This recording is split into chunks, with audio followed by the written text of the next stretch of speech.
Okay, today is Monday, July the 6th, 2015, and we're looking at the Northeast Pacific infrared map, the satellite loop. I wanted to point out some interesting things today.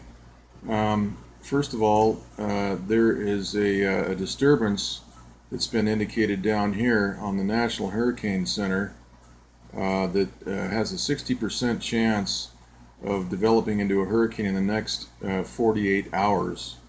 So the next couple of days, according to the National Hurricane Center, we could see a hurricane develop right here. Now the other interesting point here is this thing way over here. Now on another map here, which I'll show in a couple of seconds, we can see a large shock wave leaving this area of thunderstorm activity right over here. Now, there's nothing indicated on the National Hurricane Center's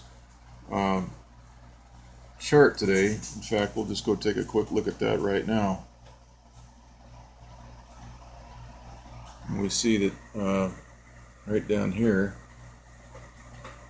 there is a disturbance with a 60% chance of hurricane development in 48 hours. So we'll keep an eye on that. But the interesting thing, going back to the infrared loop here, is that let's go and take a look at this is the water vapor loop. And by the way, this low pressure right here has been being throttled back for the last 4 or 5 days, and now it's moving on to into California. And of course, there's no rain going to be generated from this thing because it's been throttled. You can see the hot air right over this thing. They're keeping the transmitters on this thing, this storm, this low pressure system.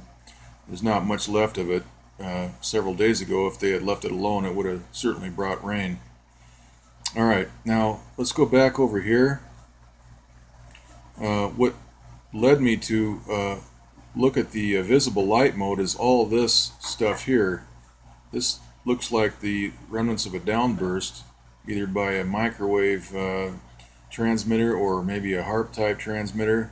So now let's go look at the visible light mode for this same area. Oops, excuse me, wrong one.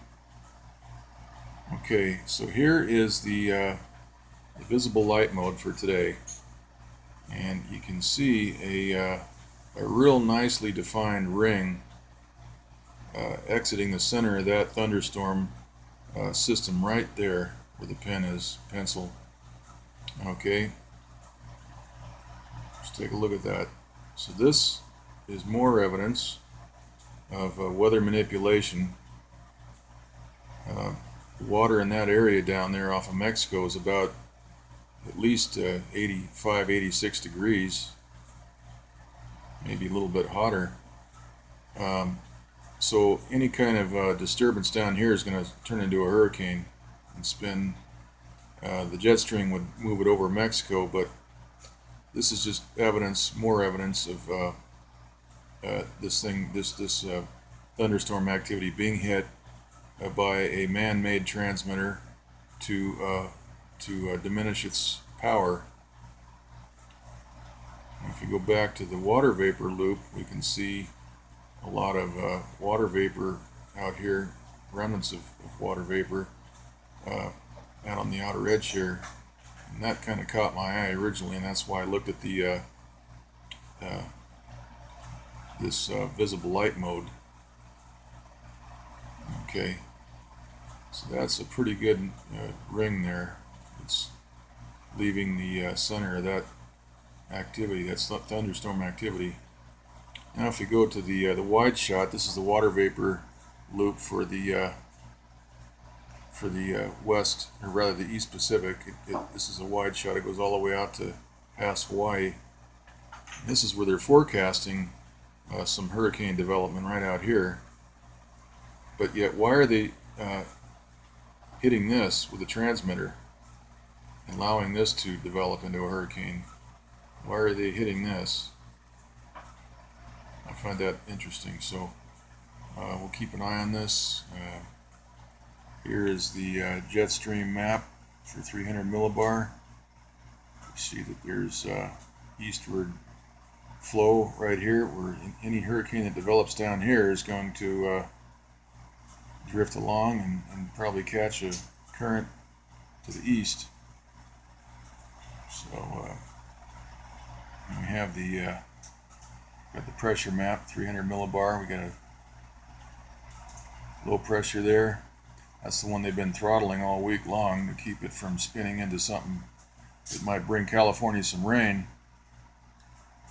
Can't have that.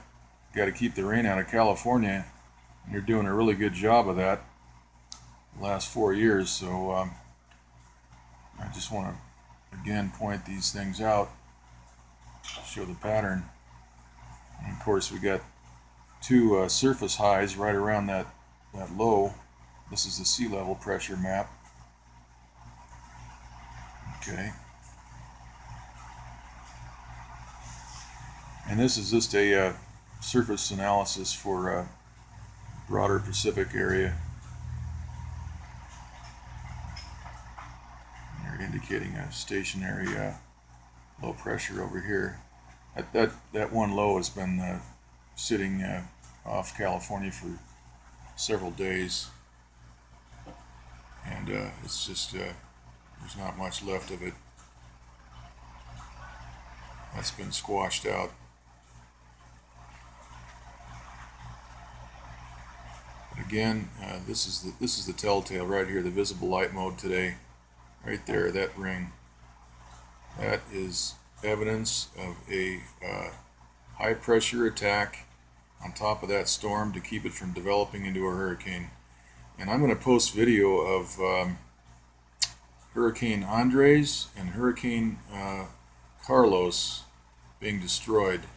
I've got that all on video, so I'm going to try to get that up there on YouTube today for you guys to see, ladies and gentlemen, everyone to see, and you know, pass the stuff around.